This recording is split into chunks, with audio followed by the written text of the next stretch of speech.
अस्सलाम वालेकुम नाजरीन। मैं हूं आपका अपना मेज़बान राहिल महमूद। जैसा कि आप सब जानते हैं कि कराची एक बहुत बड़ा शहर है। यहाँ पर मसाइल भी बड़े हैं। यहाँ पर कराची एक माफियाज का गढ़ बन चुका है, जहाँ पर शहरी बहुत परेशान हैं। शहरी के साथ माफिया हमेशा जद में रहे हैं।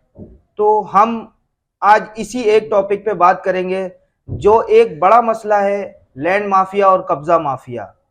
ये हमारे शहरियों को आसान इकसात में सस्ती ज़मीनों के नाम पर ज़मीनें देते हैं, और फिर जब उनकी पेमेंट्स पूरी हो जाती हैं, सारे वाजिबात अदा हो जाते हैं, तो उसके बाद उन्हें वो प्लॉट्स की शक्ल में ज़मीनें दे दी जाती हैं।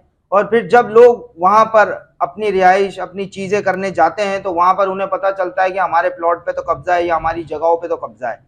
तो उस सारे सिनेरियो को देखते हुए यहाँ पर बहुत सारी आवाज़ें बुलंद की गई हैं। लेकिन इसी तरह कराची के कुछ शहरी पहलवान गोड के रिहायशी मुतासरीन हमारे साथ मौजूद हैं, और उन्होंने हमसे रिक्वेस्ट की कि हमें ये आवाज़ आला हुक्काम तक, हमारे कानून नाफिज करने वाले इदारों तक पहुँचानी है। तो आज हमारे साथ मौजूद हैं पहलवान गोड के कुछ मुतासरीन, जो हमें ये बताएंगे कि इनके साथ क्या क्या हुआ और हमारे जो इदारे हैं उन्होंने इनके साथ कितना ताउन किया। आइए सुनते हैं और इनसे पूछते हैं कि इनके साथ क्या मसाइल पेश आए। अस्सलाम वालेकुम। आप वालेकुम अपना नाम, अपना तारुफ कराएं और फिर अपने मसाइल बताएं। वालेकुम अस्सलाम। राइल, मेरा नाम मोहम्मद इकबाल है। पहले तो राइल भाई बहुत शुक्रगुजार हूँ आपका कि आपने अपने प्लेटफॉर्म पे हमें अपनी आवाज़, अपनी बात रखने का मौका दिया। तो हम लोग 7 भाई हैं। हम लोग में मोटर वाइंडिंग का काम करते हैं। तो हम लोगों ने 2015 में कारी इमरान से एक प्लॉट ख़रीदा था, 2 प्लॉट खरीदे थे। तो 2018 तक हम उसकी किस्तें पे करते रहे। 2018 में जब हमारी किस्तें उसकी क्लियर हो गई तो हमें फ़ाइल दी गई उसकी L29 और L30। तो फिर हम लोगों ने कुछ मेहनत मजदूरी करी। 2018 में वालिद साहब का भी इंतकाल हो गया। तो 2021 में हमने कुछ पैसे वैसे जमा करके उसके ऊपर काम स्टार्ट कराया। किचन बनवाया, वाशरूम बनवाया, 2 कमरे बनवाए। तो उधर गैस और बिजली ना होने की वजह से तो हम रिहाइश नहीं कर पाए वहाँ। तो हम पहलवान कोट में रहने वाले हैं, तो थोड़ा दूर भी पड़ रहा था हमें आने जाने के लिए। तो इसलिए हम लोगों ने रिहाइश नहीं करी वहाँ पर। तो हमने ताला मार के छोड़ दिया वहीं पर। तो हम जाते थे कभी कभार, महीने डेढ़ 2 महीने बाद चक्कर मारते थे ऐसे ही। तो अभी 2024 के अंदर महंगाई इतनी है तो किराया अफोर्ड नहीं कर पा रहे, कारोबार है नहीं आजकल। तो इसलिए हमने सोचा कि चलो अपने ही घर में जाके रिहाइश कर लें। तो लेकिन कुछ लोग थे बीच में हमें बताते कि आपकी लोग जगह पे कब्जा किया जा रहा है और इस तरह के लोग आते हैं। ये ऐसा बहुत सारी जगहों पे देखा गया है कि आपने किस्तें ले ली, प्लॉट ले लिया, किस्तें भर दी, प्लॉट आपके नाम पे हो गया, उसके बाद भी आपको ये आवाज आई कि आपके प्लॉट पे कब्जा हो गया है। जी। फिर क्या किया आपने? तो हम वहाँ गए तो हम कारी से मिले, तो कारी ने कहा कि ऐसा कुछ भी नहीं है। और जो हमारी जगह के ऊपर काम किया था वो कारी के वाली साहब ने किया था, उसको हमने पैसे दिए थे उसको बनाने के लिए। तो फिर भी एक हमने अपने दिली तसल्ली के लिए हमने थाने में एप्लीकेशन दे दी कि ऐसे ऐसे हमें बात सुनाई यार, लोग बता रहे हैं कि इस तरह आपकी प्लॉट पे कब्जा किया जा रहा है। तो 2024 में जब हम बनाने गए 5 मार्च को, तो मैं था, छोटा भाई था, दोस्त था। तो हमने बोला कि चलो अभी इस पर रिहाइश करते हैं, महंगाई बहुत हो गई है, किराया नहीं अफोर्ड हो रहा है। तो हमें कुछ सामान की ज़रूरत थी। तो मैं मार्केट चला गया कुछ ख़रीदारी करने, भाई को और दोस्त को वहाँ छोड़ गया। फाइल भी हमारे साथ भी थी और कुछ पैसे थे इनके पास। तो जब मैं वहाँ गया तो मेरे पास फ़ोन आया कि ऐसे ऐसे कुछ लोग 18-20 बंदे आए हुए हैं और प्लॉट के बाहर खड़े हुए हैं, तो और आपके भाई और दोस्त को डरा रहे हैं, उनसे लड़ रहे हैं, मार रहे पीट रहे हैं उनको।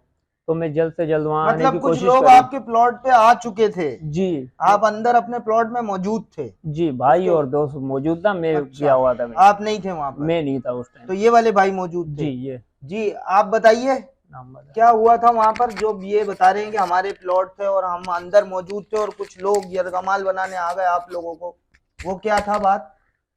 अस्सलामुअलैकुम सर, हम अंदर खड़े हुए थे तो क्या नाम है, सफाई वगैरह कर रहे थे प्लाट के अंदर।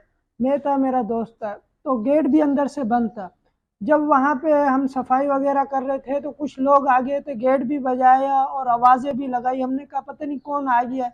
तो हमने गेट के अंदर से जब देखा तो एक गाड़ी खड़ी हुई थी आल्टो वाइट कलर की, उसके पीछे प्रेस लिखा हुआ था।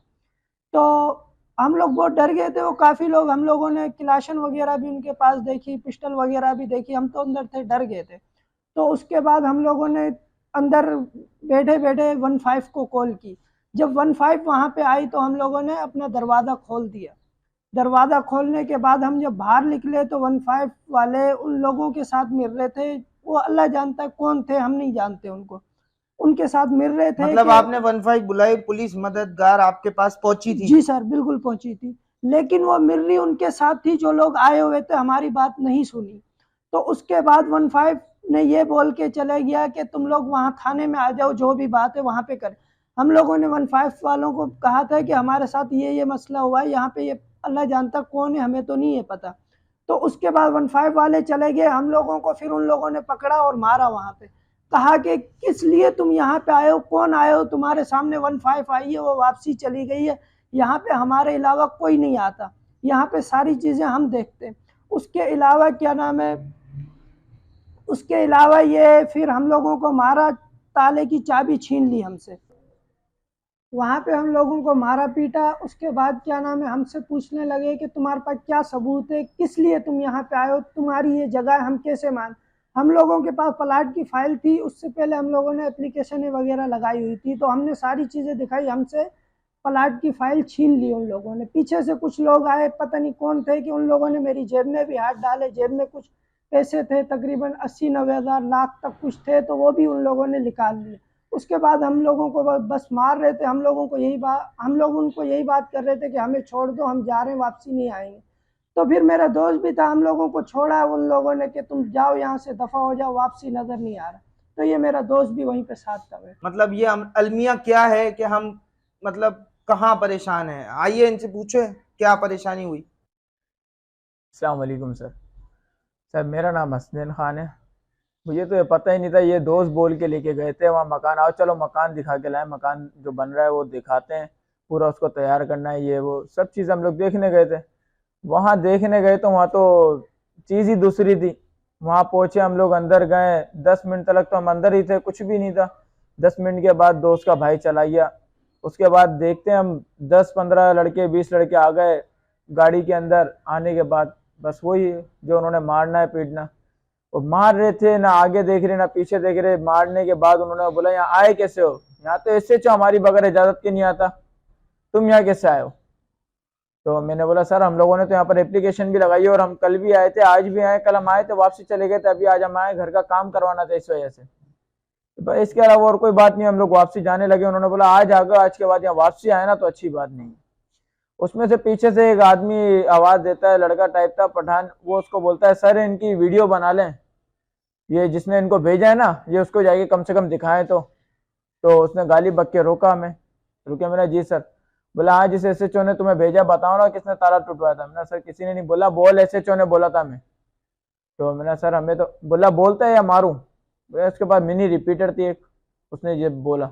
मैंने बोला ठीक है सर, हमें एसएचओ साहब ने भेजा था रात में, उन्होंने बोला ताला तोड़ने का, या उन्होंने बोला कि ताला, कहने को ताला तो हमारा अपना लगा हुआ था, मकान हमारा अपना है, हर चीज अपनी है। हैरत इस बात की हो रही है कि 15 आई है और वो उनसे मिलके गई है। सिर्फ दुख इस बात का है कि हमारी जो गवर्नमेंट है वो हमारे साथ नहीं है। हमारे पास अपने कागजात है मकान के, हर चीज है, एक एक चीज लेके गए, फिर भी हमारे साथ कोई खड़ा हुआ नहीं मतलब था। हम कैसे यकीन करें कि आप ये बातें सारी सच बोल रहे हो? मतलब आपने एप्लीकेशन भी दी सर है, ये है चीजों ना का हमारे बयान पास, भी है। ये हमारे पास है, आपके एक एक चीज हम आपको दिखाएंगे, एक एक चीज आपको मैं दिखाएंगे। कैमरामैन से गुजारिश करूंगा कि इन ये चीजों को देखें, जरा जूम करें कि ये ये एप्लीकेशन देखें, इन्होंने थाने में दी हुई है। ये देखें, ये एक ये एप्लीकेशन कागजात हैं पूरे। थाने में दी हुई है 3 मार्च को। ये एक एप्लीकेशन दी हुई है इन्होंने, और ये डॉक्यूमेंट्स हैं पूरी फाइल के ओरिजिनल, जो इनके पास ये रसीदें हैं जो इन्होंने पेड की हुई हैं, बिलिंग प्लॉट की, और 29 ये की नक्शा भी है प्लॉट का। सब चीजें हैं सर, इसमें हर चीज है। ये देख, यही गुजारिश है आपके प्लेटफॉर्म के ज़रिए से कि डीआईजी, डीएसपी, एसपी तक हमारी आवाज़ पहुंचाई जाए और हमें इंसाफ दिलाया जाए, हमारी जगह हमें वापस दी जाए। गरीब लोग हैं हम लोग, बड़ी मुश्किलों से खरीदी है, और ताकि हम उसमें अपने सर छुपा सकें इस महंगाई के दौर में। और कारी इमरान इस टाइम हमारे राब्ते में नहीं है, ना हमारा फ़ोन उठा रहा है, ना हमसे मिल रहा है। और उसके वालिद के पास जब हम गए तो उसने कहा कि तुम जानो कारी इमरान जाने, मेरा कोई वास्ता नहीं है। और जबकि हमने थाने में भी एक उसकी एप्लीकेशन लगाई है, तो थाने वाले तो खुद परेशान है, बोले कारी इमरान की इतनी तो FIR है, तुम एक और दे दोगे, ये भी हम रख देंगे उठा के, कर लेते हैं बेटा कर लेते हैं। बस ये उन्होंने बोल के तसल्ली दे दी है अभी हमें, बस इसके अलावा और हमें उन्होंने भी कुछ नहीं कहा। सर अभी हम बस यही चाहते हैं कि हमारी जो इतने मेहनत जो लगी हुई है वहाँ पे वो वापसी मिल जाए, हम अपना वहाँ पे घर बना लें और वहाँ पे रिहाइश कर लें।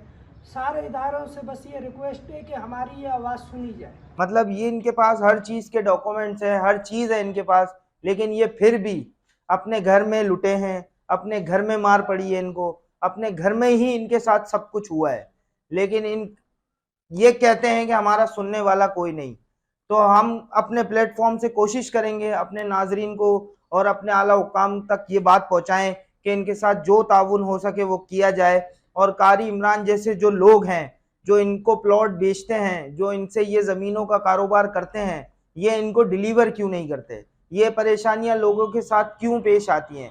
आज 2024 चल रहा है, 21वीं सदी में हम लोग चांद तक जा चुके हैं, लेकिन आज तक हम अपनी ज़मीन भी नहीं ले पा रहे।